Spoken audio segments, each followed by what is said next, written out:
Я повторяться не буду. Первая часть моего выступления посвящается обращению главе Чеченской Республики Рамзану Кадырову. Уважаемый Рамзан, вот уже 11 лет, как ценная реликвия, я храню вашу позицию следующего содержания.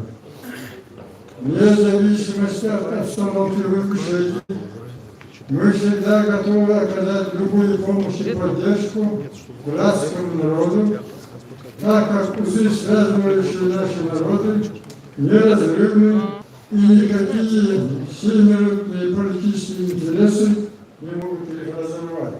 Источник новости, вами с Евкуловым соглашением, не только рвут узы братства, но и закладывают национальную вражду на поколение. Если ты человек слова, чести, национального достоинства, истинный чеченец, публично разорви это соглашение на клочки и его спурну. Независимо от позиции независимо от позиции Евкурова, я бы на твое место поступил так. Ингуш, брат чеченца Хаджимурат Кастуров. Дальше я хотел обратиться к главе российского государства Владимиру Владимировичу Путину. Как все мы знаем, по федеральной трассе, но рядом с сельским поселением Гамузиева на рекламном щите большими буквами выражена ваша позиция в отношении к русскому народу. Вы говорите, несмотря на исторические испытания, ингуши остаются верными России. Да, это так. Теперь бы хотел обратить внимание, а что имеют ингуши исторически, ингуши за верность России? Первое. В рамках Российской империи геноцид периода Кавказской войны. Следом пришла социалистическая Россия. Геноцид 1944 года. Дальше пришла демократическая Россия. Геноцид сопровождения этнической чистки 1992 года. Более того, после всего этого, после геноцида, после сложных проведения оперативно-следственных мероприятий, прокуратура, Генеральная прокуратура Российской Федерации в своем заключении постановление отмечает. Выдержка этого постановления. В период 30 октября по 6 ноября 1992 года во время этих событий убито 618 человек, ранено 939. Проведено более 6 тысяч преступлений, незаконно лишены свободы 1200. Разрушено более 3000 домовладений. Начал ущерб более 50 миллионов рублей. И в конечном итоге постановляют. Уголовное дело номер какое-то прекращено за отсутствием денег в состав преступления. Вот после всего этого напрашивается вывод.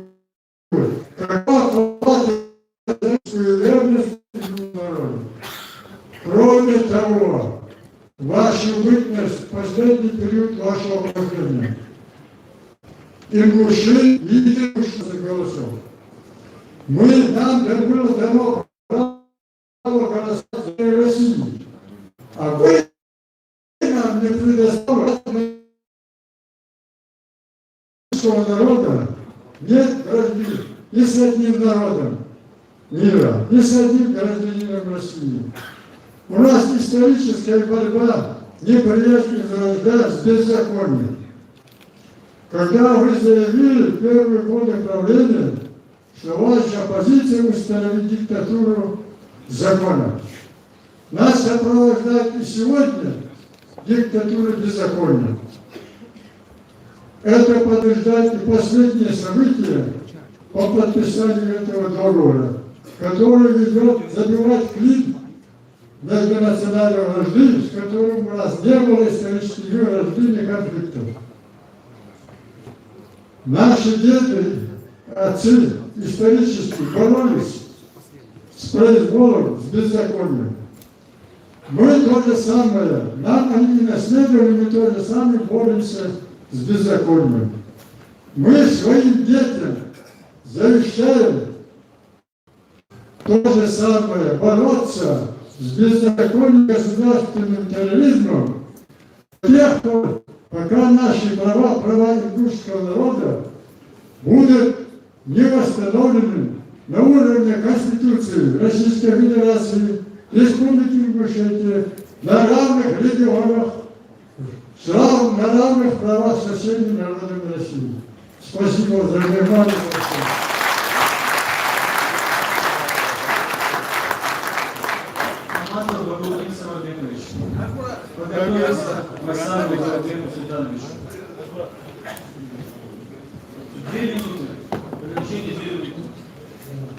Ассаламу алейкум. Маматов Владимир Сарапекович, юрист, правозащитник, город Москва. Я хочу внести конкретное предложение касательно Конституции Республики Ингушетия. Я считаю, что должность главы... Дело в том, что я просто могу пример привести, самый короткий. Соединенные Штаты Америки. У них Конгресс, палата имеет, это Сенат и Палата представителей. У них население 350 миллионов. У них Палата представителей насчитывает 435 представителей. Каждые 2 года у них проходят выборы. Каждые 2 года. Также у нас должно быть двухпалатный парламент. Первый парламент – это высшая палата, это вот этот Совет Каимов, то есть представители. И нижняя палата, как здесь мы говорили все, что по смешанной системе выбираются по спискам партийным и по одномандатнике, мажоритарная система. Дело в том, что вы сами прекрасно понимаете, что риск ошибиться одному человеку очень высокий, то, что мы сейчас получили. А риск ошибиться, извините меня, парламенту, когда коллектив, огромный коллектив, то, что мы и говорим. Мы же говорим, что в парламенте надо спорить, ничего страшного, не надо бояться делать ошибки. Ошибаются все, ничего страшного. Но главное, там обсуждения идут. И риск совершения ошибки намного уменьшается. Поэтому это одно предложение. По поводу, кстати, кандидатуры. Ну и примеры последние, вот посмотрите, наши братья кавказцы, вот посмотрите сейчас в Грузии идут президентские выборы. Сейчас туда приходит, ну, скорее всего, президентом станет представитель оппозиционной партии Саакашвили. К чему я это говорю? Должна быть конкуренция политическая. Если конкуренции нет, то мы опять будем сталкиваться с ним. Мы сейчас выберем главу, например, да? Вот он, может, хороший окажется. А что следующий будет? И мы опять столкнемся с этим. Теперь вопрос конкретный по работе общественных организаций Республики Ингушетия. Надо составить дорожную карту 24 часа, 7 часов, 7 дней в неделю, 365 дней в сутки. То есть я просто столкнулся, вот не обижайтесь, организаторы, скажу как есть. У меня такое ощущение, что вы как бы изолируетесь. Надо подключать людей. Вот здесь много раз говорил, я полностью пару поддерживаю. Надо подключать молодежь. К обществу ингушскому я обращаюсь. Если у нас не будет гражданского общества, что у нас получится? И Совет Каипов, и там какие-то комитеты ничего не сделают, если мы не будем все как один участвовать в жизни своего общества.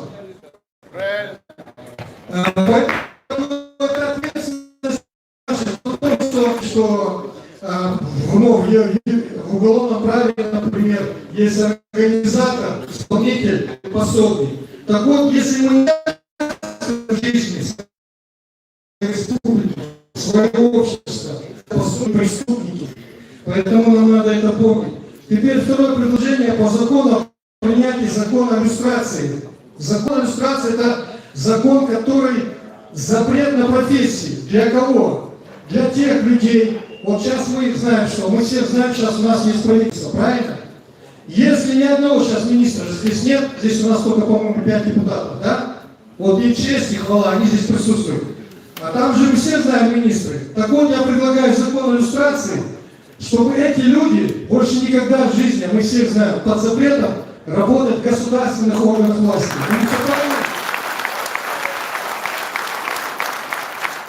Это будет запрет пожизненный, не только на государственной и муниципальной власти, или на предприятиях и учреждениях государственных. Например, если он учитель, пусть открывает частную там, школу, но не пускать этих людей, потому что если мы это не сделаем, опять у нас повторение ошибок.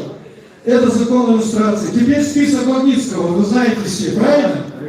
Вот. Значит, нам надо тех, которые у нас люди совершают преступления, совершили, вот экономического характера, коррупционеры. Это огромное преступление, потому что я занимался в 2009 году с Мурзабековым, мы сделали доклад аналитический по федеральным целевым программам.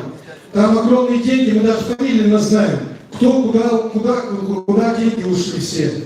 То есть этих людей надо все, чтобы им был запрет на выезд за границу, чтобы счета были арестованы, и чтобы эти люди знали, что миллиарды, которые мы украли у нас, это деньги не государственные, это деньги не бюджетные, это деньги наши. Каждого из здесь сидящего надо разделить 600 тысяч на эти суммы за 10 лет. Порядка, я не знаю, если я не ошибаюсь, минимум 200 миллиардов мы получили. Вот надо делить это все. И давайте, одну секунду. Я сказал так, я просто, я так волнуюсь, у меня здесь список. Все вроде бы. Дорожная карта справа, вы постоянно живете. Я призываю вас координацией заниматься всеми диаспорами мира.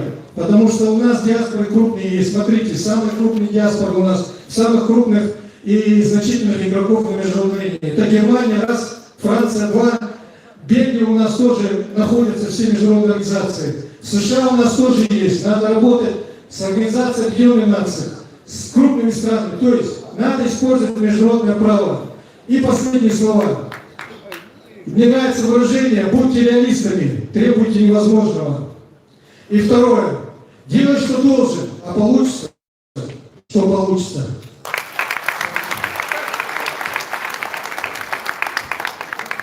Уважаемые делегаты, давайте уважать друг друга. Мы регламентировали 2 минуты, но каждый выступает 5-6 минут. Мы понимаем, что каждый хочет выступить, но желающих очень много. Да. Выступает Майсаров Зургайсут Анатольевич, подготовиться.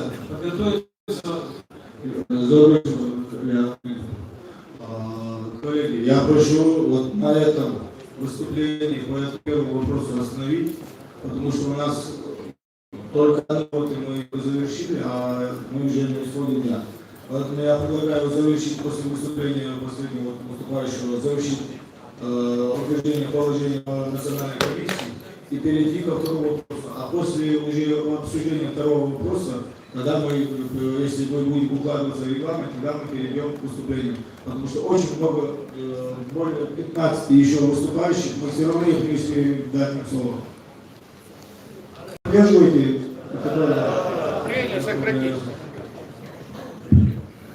Гражданство у нас состоялось. Что касается мотивации, то, что происходит, и процессуальных вещей, которые, возможно, мы должны сделать совместно с комитетом, совместно со всеми общественными организациями, со всеми вместе. Суверенитет республики – это, в том числе, границы суверенного права, просто полное.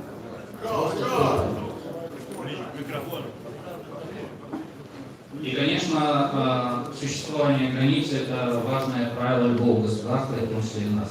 Нас поправили, нас поставили в такое неловкое положение, соответственно, все это возмущение вылилось в митинг, и здесь нас собрались по этому поводу. Что я хочу сказать?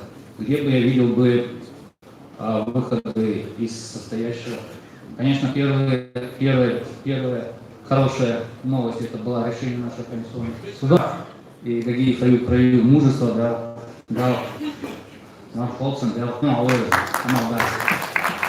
мужественный поступок, понимая, какое давление оказывает наше руководство, и, соответственно, мы все ждали этого момента, но оно свершилось. Теперь о следующем хотел бы сказать. Что касается наших в прошлом, много говорили о прошлом, оно деформировалось так. Какая-то страна под названием царское государство, советская власть, она нас просто-напросто таскала взад-вперед, и наши границы не по нашей воле были попраны. То есть нас представляли и все. Единственный раз, когда с двух сторон законодательное собрание приняло при этой власти и соседней власти, это был 2009 год, это начало года, РЗ-5, и обозначен. Границу или между ними, или вдоль какой-то границы. Другого выхода просто, как бы так, невозможно. Это была логика, даже не надо быть юристом, чтобы понять. Третье, что я хотел сказать по поводу референдума. Конечно, он необходим. Конечно, он необходим. Потому что те границы, которые изменяются ли, вновь устанавливаются ли, естественно, это спрашивают людей. Референдум, возникновение этого вопроса. Вот и все. И здесь никакого конфуза с точки зрения законодательства нет. Это наше мнение нет. Второй вопрос, да или нет. Нужны свободные выборы, то, конечно, на народном собрании. Так или иначе, эти три пункта озвучены были в митинге, комитетом и всеми остальными людьми, уважаемыми здесь сидящими. Вот. Что касается, я рад, что создается вот здесь в проекте, который мы надеюсь проголосуем, состав комиссии, который будет заниматься земельным вопросом. Я готов тоже вклад внести. Я думаю, здесь у меня самого есть 50 карт. Я в картах копался еще давно, люблю тоже историю нашего народа. Естественно, у меня есть и штабные карты. Также настоящее положение. Третий пункт. Основными задачами комиссии являются подготовка документов и материалов, связанных с историческим населением Уши, создание ими на территории созданными ими на территории традиционного проживания поселений. Б. Анализ формирования политических, исторических, юридических и иных оснований определения территории и границы Ингушетии. Пункт В. Подготовка общенационального доклада о территории народа и условиях определения Ингушетии с определенными регионами. Четвертый пункт.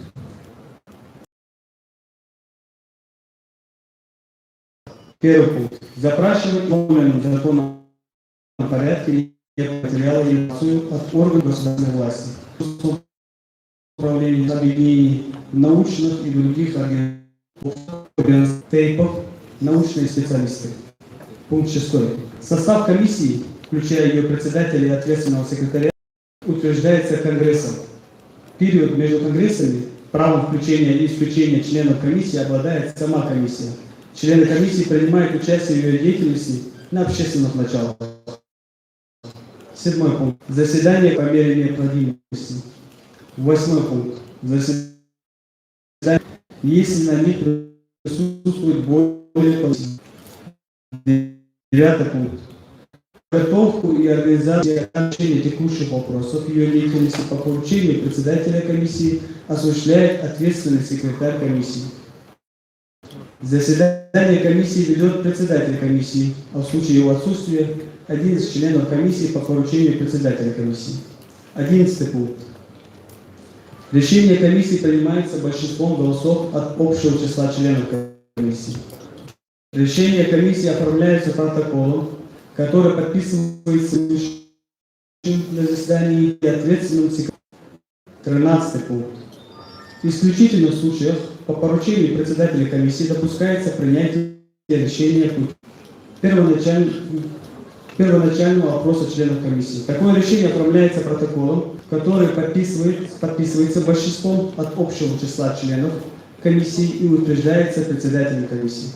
14 пункт. Обеспечение деятельности комиссии осуществляется исполнительным комитетом Конгресса. Это на данный момент Я зачитал все пункты положения. Были предложения разного рода. Мы их внесли. Был подготовлен предварительный состав общенациональной комиссии русского народа по рассмотрению вопросов, связанных с определением территории и границы Ингушетии. Если председательство еще позволит, я примерный состав комиссии зачитаю, и по составу были предложения в конце, мы тоже их озвучим сейчас. Гойгов, то есть состав комиссии, общенациональной комиссии. Гойгов Асхаб Абдурахманович, общественный деятель, председатель комиссии. Матиева Анджела Хусеновна, член общественного движения «Опора Ингушетии», ответственный секретарь комиссии. Кадзоев Нурдин Даутович, заведующий отделом древней истории Ингушетии. Ахриев Алихан Магомедович, преподаватель Исламского университета. Иев Дауд Абубакирович, заместитель председателя комиссии Республики Ингушетия по взаимодействию с органами Чеченской Республики по определению административной границы. Общественный. Цороев Муса, эксперт по землеустроительной документации. Лохоев Тимур, начальник отдела ФГУ Кадастровой палаты Российской Федерации Республики Ингушетия. Сампиев Исрапил Магометович, заведующий кафедрой социологии и политологии, директор Института социальных исследований Игусского государственного университета, доктор, профессор. Барахоев Ахмед Османович, общественный. Цароев, Цичоев Харон Юсупович, общественный деятель. Битиев Магомед Алиханович, общественный деятель, юрист. Вышегур Борис. Дзейтов Харон Магомедович, общественный деятель. Мартазанов Абдурахман Шамсудинович, кади Республики Ингушетия. Албаков Ибрагим Султанович, ректор Игусского Магомедович, заместитель муфтия Республики Ингушетия. Мериев Касум Османович, имам соборной мечети города Суджа. Хамхоев Харун Магомед Гиреевич, имам мечети сельского поселения Алтун. Ташхоев Харун Юнусович, имам Зло Базокина. Цароев Исмаил Александрович, заместитель имама мечети города Назрань. Муцольгов Абу Зяудин. Межоев Адам Баширович, имам города Магаз. Аушин Ильяс Камбулатович, богослов. Ахриев Гапур Ахметович, юрист. Газиков Берсхода Джавилович, архивариус, историк. 26 человек предварительно в состав данной комиссии. Поступило привести Хациева Тагира Магомедовича в комиссию. Хашиева Тагира Магомедовича, да, житель сельского поселения Галашки. Я предложение продолжил. Также поступило предложение делегатов включить в состав комиссии Чахкиева, Архивную республику. 2 минуты, я поэтому вопрос.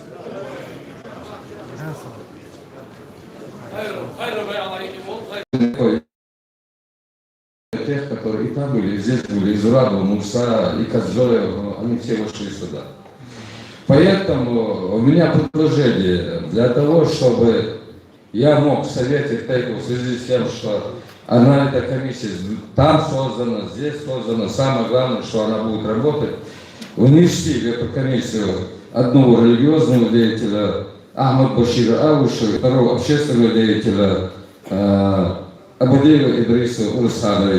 Внести туда, и мы постараемся на Совете ТЭК, в связи с тем, что там и доктора наук, у меня ни одно лицо, которое там названо, не вызывает сомнения, я думаю, меня поймут, ту комиссию распустить. Еще раз озвучьте, пожалуйста. Абадеев Идрис и Ауша Мухаммад Башир.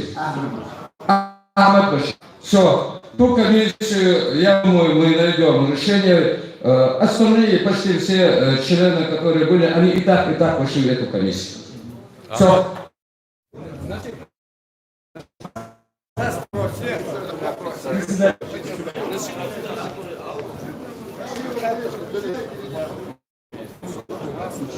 Я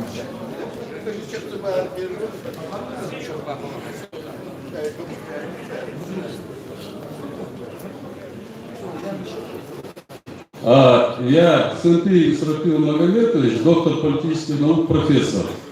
Из этого состава комиссии я беру самоотвод. Помогать я, конечно, буду всем, но с этим составом и с некоторыми людьми я считаю для себя неприемлемым работать.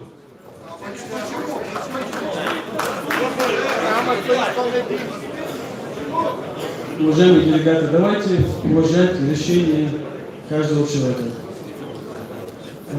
По предложениям вам были озвучены фамилии, имя, отчество. Чаркиев Джабраил, заместитель директора архивной службы Республики Ингушетия. Также была озвучена фамилия, Аушев Ахмед Башир является членом Совета ТЭПов. И Идрис Абади, общественный деятель. Если председательство позволит, я думаю, что надо проголосовать. Нам необходимо поставить данный вопрос на голосование и утвердить эту комиссию. Это не значит, что она будет окончательной. Она может быть дополнена, то есть будет при необходимости расширяться. Если тот или иной член этой комиссии, который был озвучен, не желает участвовать в этой комиссии и проявляет желание, возможность в качестве эксперта сотрудничать, в этом нет ничего страшного. То есть мы будем пользоваться экспертным потенциалом не только тех членов этой комиссии, но и тех многих людей, экспертов, которые у нас являются и в республике, и за пределами республики, которые могут быть полезны для этой работы. Поэтому я ставлю вопрос на голосование. Кто за то? Я считаю, что комиссия, наделить комиссию, право нынешний председатель, будущий, каких-то лет. Комиссия имеет право выбирать из своего состава председателя, менять его и так далее.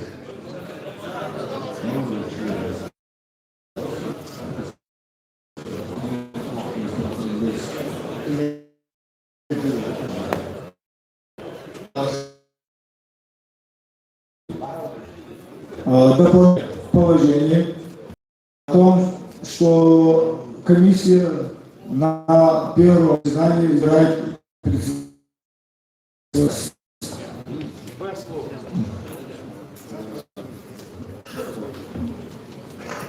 Мы подошли к одному из самых важных вопросов интереса.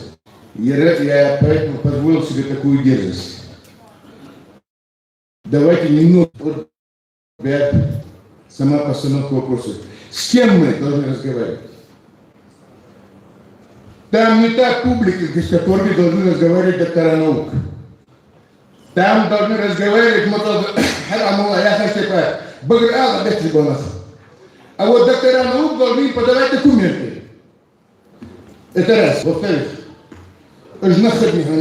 все-таки на более, так сказать, консервативной стадии психологии ведут с нами диалог.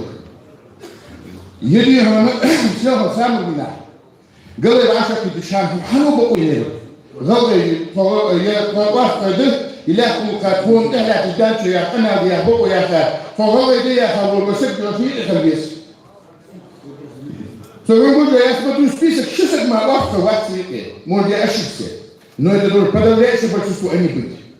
Он на свете Хавес. И я хочу Богу, а хочу сказать, она тоже. Бреня, она ведет, что это до Хавеси. Там не столько интеллектуалы, что насколько должны быть мужественные люди, Бреня, а это тоже. Сейчас я говорю, Аллах, да, есть тоже. Может, дай ему родного дела, а хочешь быть, а носишь. Поэтому я прошу вас, давайте, если сейчас у нас времени нет, возьмем тайм-аут, берем за основу. Да, вот минута, особо доля с пояснением Германа.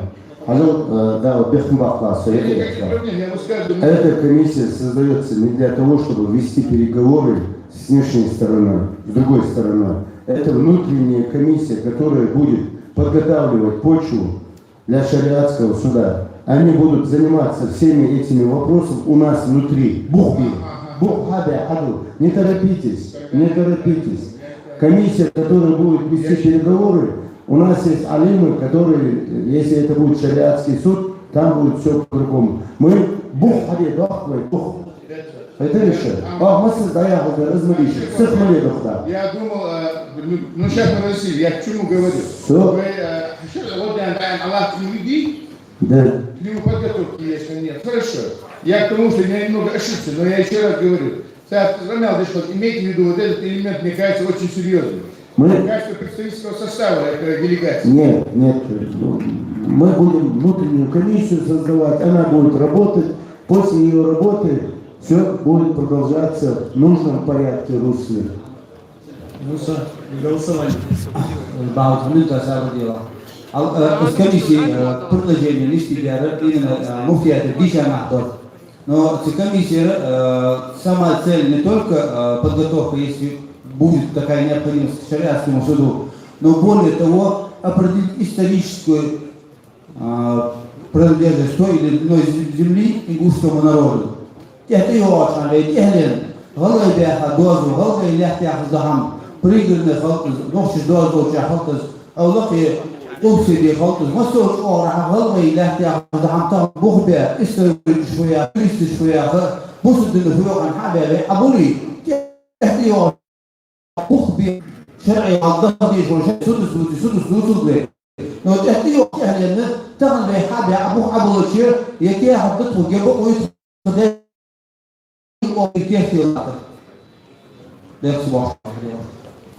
Мы приняли предложение положение о комиссии, о том, что председатель комиссии избирается на первом заседании самой комиссии из своего числа. Прошу проголосовать по утверждению, то есть по утверждению положения о ингушского народа по рассмотрению вопросов, связанных с определением территории Ингушетии. Голосовать кто за?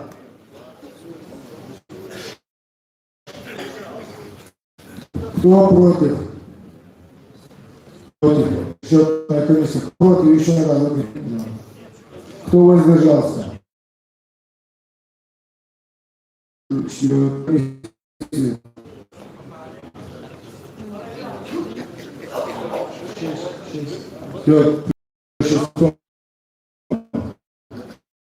Ставлю вопрос. Кто за то, чтобы утвердить озвученный состав Общенациональной комиссии народа по рассмотрению вопросов, связанных с определением территории и границ Ингушетии? Еще раз подчеркиваю, что эта комиссия, несмотря на то, что мы его сейчас утвердим, она может быть еще, туда может быть еще включены другие члены комиссии, но это уже будет делать сама комиссия. Потому что данный состав комиссии, прошу голосовать, кто за.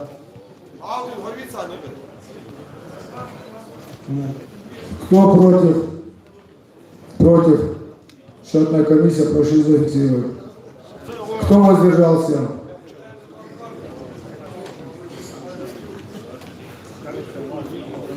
Опять. Большинством голосов данный состав комиссии утвержден.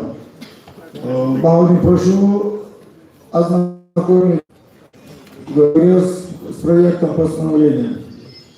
По результатам голосования по первому вопросу Всемирный конгресс ингушского народа постановляет. На первом Всемирном конгрессе ингушского народа обсудили вопрос о принципах и механизмах определения территории и границы Ингушетии. Докладчики, выступающие, обсудили проблему, связанную с установлением административных границ Ингушетии с другими регионами и территориальными спорами соседей. По мнению делегатов Конгресса, отсутствие выверенной с точки зрения истории, права, теологии и прочих наук информации об исторических территориях и границах проживания ингушского народа порождает множество спекуляций на эту тему. Для решения этой проблемы необходимо провести комплексную работу по поиску, анализу и систематизации исторических и юридических документов, свидетельских показаний, данных ДНК-исследований и прочих материалов с привлечением специалистов и экспертов по всем указанным направлениям, а также авторитетных общественных и религиозных деятелей. В связи с изложенным Всемирный конгресс ингушского народа постановляет: первое. Образовать общенациональную комиссию ингушского народа по рассмотрению вопросов, связанных с определением территории и границ Ингушетии. Второе. Утвердить состав и положение комиссии согласно приложению к настоящему постановлению. Третье. Поручить комиссии максимальные сроки провести распределение территории. Задержали и положение, и комиссию. Мы переходим ко второму вопросу об оценке деятельности органов государственной власти Республики Ингушетия. С докладом реформа органов государственной власти Республики Ингушетия и органов муниципального образования Республики Ингушетия выступает Гургиев Сергей Багудинович, общественный и политический деятель. 15 минут. Прошу придерживаться регламента.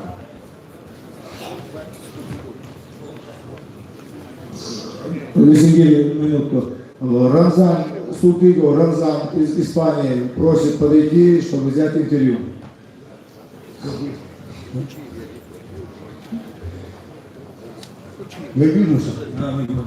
Салам алейкум, Мехкой. Да, Бог, Бог, Бог, Эрсинет, да, основная. По поручению землячества Москвы и Московской области мне поручено передать приветствие Конгрессу, пожелать Конгрессу плодотворной работы. Как известно, в Москве и в Московской области проживает самое большое землячество, около 30 человек. Мы 2 или 3 раза собирались, и по 100, и 200, и 300 человек. Дважды нам отказывали в предоставлении помещения властью Москвы, побаиваясь, что у нас какие-то будут там движения против федерального центра. Тем не менее, нам удалось провести заседание. Мы избрали делегацию 21 человек во главе с Хаматханом Исой, исполняющий обязанности председателя Координационного совета землячества Москвы и Московской области. Я буду сокращать свое выступление, потому что здесь несколько человек мне облегчили это выступление, в частности Малсик Мансагов по экономике, то есть Ужахов, Бехбова, ну и другие. Поэтому, возможно, структурно я буду абзацы пропускать, чтобы сократить время. Структурно может быть неграмотно, но я попытаюсь передать суть моего выступления. На встрече у полпреда Северокавказского федерального округа Мотовникова, после того, как мы проинформировали представительство о ситуации в республике, в завершение нам господин Мотовников сказал: какой народ, такие бояре. Так вот, народ какой видно, народ достоин вот тех хвалебных речей, которые здесь произносили. А вот про бояр я постараюсь рассказать. Я, как и многие из вас, после долгих размышлений задал себе вопрос. Почему глава республики нарушает отдельные статьи Конституции? Машины живут, эвакуатор, сдают бесплатно. Но 919 пятерки, отсюда дают еще эвакуатор. Почему глава республики, нарушая отдельные статьи Конституции республики и Конституции и законодательства Российской Федерации, не учитывая заключение Конституционного суда республики и профессиональных независимых сообществ, игнорирует требования наиболее активной части общества, митинга, мнение которого он порекомендовал куда-то отправить, вы все это знаете, осыпал дополнительно еще оскорблениями народ, за его спиной пошел на такую сделку, как здесь говорит, передал около 30 тысяч гектаров Чеченской Республики, оформил соответствующее соглашение. В спешке, непонятно по какой логике, кстати, на этот вопрос и Мотовников мне ответил, взбудоражил нынешнее живущее в республике общество для, как он сказал, блага будущих поколений. Я постараюсь кратко ответить на этот вопрос. Приведу. Власть возвращает человека, абсолютно власть возвращает человека абсолютно. Вот в этом кроется ответ. Я постараюсь расшифровать. А вот абсолютную власть над нами дали ему мы. Вот как я в 2008 году, когда он вступал в должность, высказывался на съезде, наверное, помните, вот в этом зале, так и сейчас. Я повторяю, мы, вознеся его, самого талантливого, незаменимого, безгрешного, в нравственном плане эталона, возвышены на вершину самовластия, вседозволенности и безнаказанности. Это мы сделали и сделаем, мне кажется, и с любым другим. За 10 лет правления в республике создана самая изощренная на принципах консолидации и единства единоличная власть. В органах управления по вертикали, по горизонтали, то есть в органах местного самоуправления превалируют родственные тейповые, клановые связи, которые в гораздо большей степени регламентируют жизнь в ингушском обществе, чем законы. Когда и как происходило и технологии формирования этой системы, пытаюсь рассказать на 2-3 примерах. В 2010-2013 годах все мы слышали и видели по телевидению. Прошла мощная кампания, особенно по телевидению, по дискредитации судейского корпуса. Цель этой дискредитации потом выявилась. 12 февраля Совет судей республики в своем решении констатировал, что бывший президент обвинял их едва ли не во всех грехах, проблемах, расстреле коррупции, терроризма. И эта кампания дала свои цели. Были заменены и председатель Верховного суда, и негодные ему судьи. На лояльных, то есть не чужих. Я потом расшифрую, что значит не чужих. Суд Республики Ингушетия стал подконтрольным главе республики, независимость суда пала. Центр на это не обратил внимания. Я имею федеральный. Выступающий говорит, заявление граждан суда республики, возмущенные незаконностью передачи территории по соглашению, не принимается нигде, без мотивации. Надзорный орган прокуратуры республики, прокурор назначает на должность по согласованию с республиканской властью через полпред СКПИ. Сменились несколько прокуроров до своего, поскольку полпред не чужой, кадры назначают также не чужие, свои. Естественно, надзирательные функции прокуратуры стали избирательными. Как пример, прокуратура республики не видит нарушений в законодательстве республики Ингушетия по вышеназванному соглашению, а Конституционный суд республики Ингушетия сегодня отменил утверждение этого соглашения. Национальная телерадиокомпания Ингушетии, его коллектив также был разделен на угодных и не очень. Более 40 человек высокопрофессиональных были уволены, на их места набрали также не чужих, своих, сменили руководителя телекомпании на преданную ему системе. Теперь телекомпания работает на главу его окружения и прикормленных общественников, в том числе и религиозных деятелей. По телевидению идет постоянное зомбирование, растление нас с вами. Провластные пропагандисты нам говорят о создании для нас райских условий, комфортной жизни, показывают потемские деревни и все в этом духе. Инакомыслие не допускается, правда дозирована, либо провластная. Нам названные пропагандисты, особенно из числа духовенств, говорят, как важно сохранить существующую стабильность, псевдостабильность. А кто не согласен с ней, тот социально опасен, экстремист. Митинг по телевидению не показывали, но про него усердно говорили, оскорбляя митингующих, унижая, и это назвали элементом демократии. Скорее всего, свидетельствует об ее отсутствии. элитная провластная социальная группа, названная стабильность и демократия, устраивает. Она опора власти, им есть что терять от репутационных до материальных потерь. Такие же попытки взять под контроль делаются в отношении интернет-сообщества. Пока, правда, без особых успехов. Это связано с технологиями этого ресурса. Несколько слов скажу про избирательную систему выборов всех уровней в республике. Десятилетний опыт проведения выборных кампаний показывает весь механизм воздействия на этот процесс со стороны власти.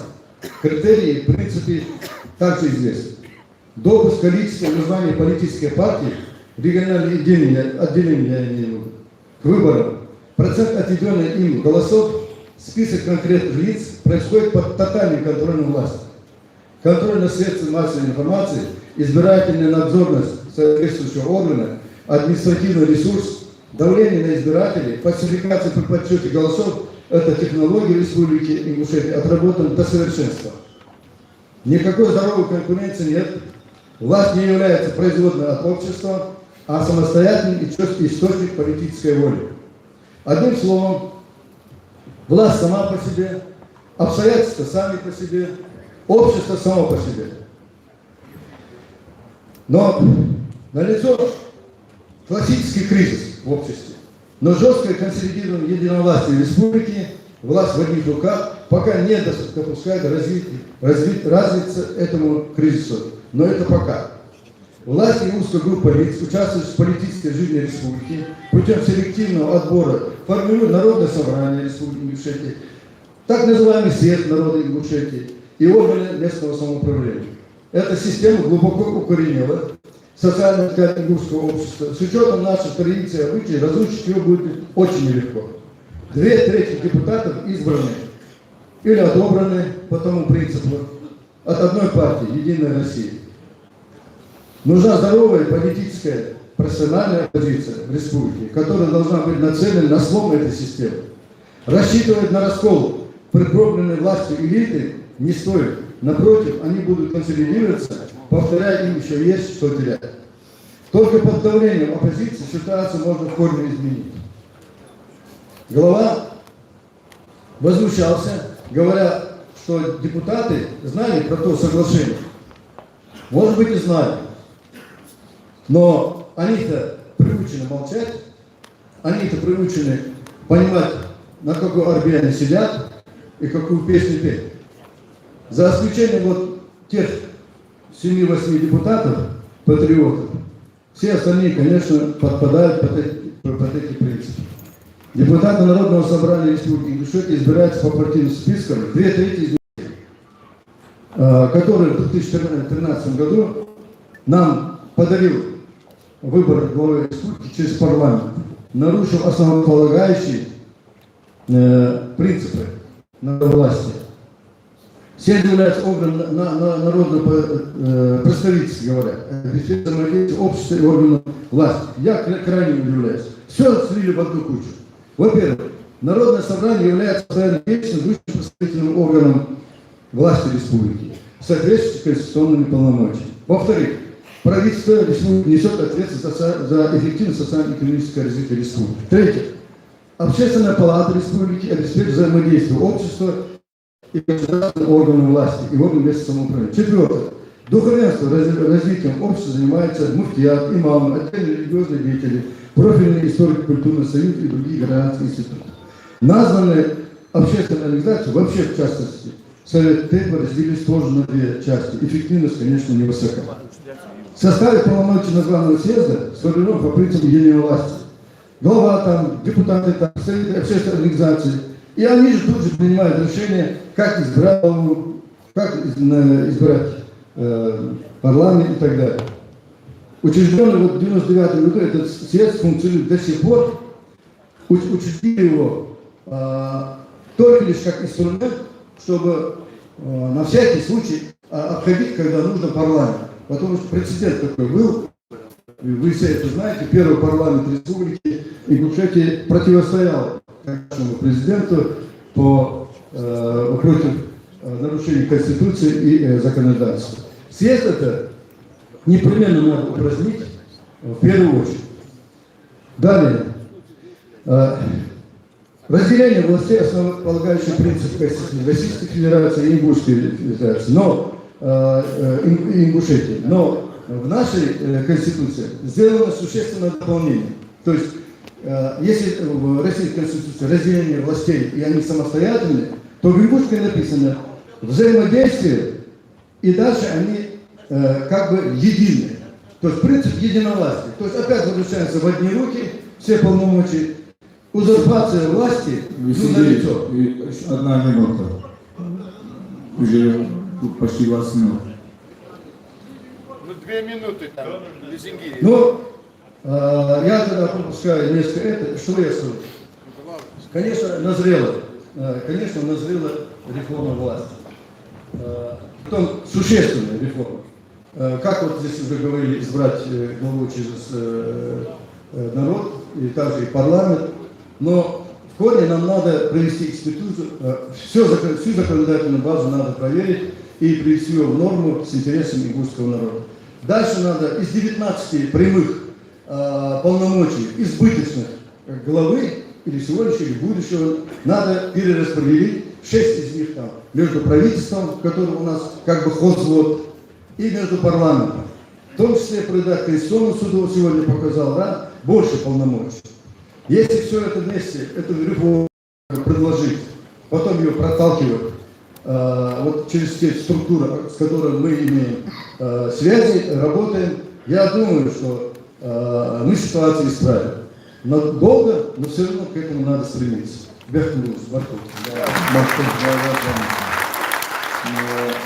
предлагаю объявить перерыв. Нам свободили. 17:30 мы возвращаемся в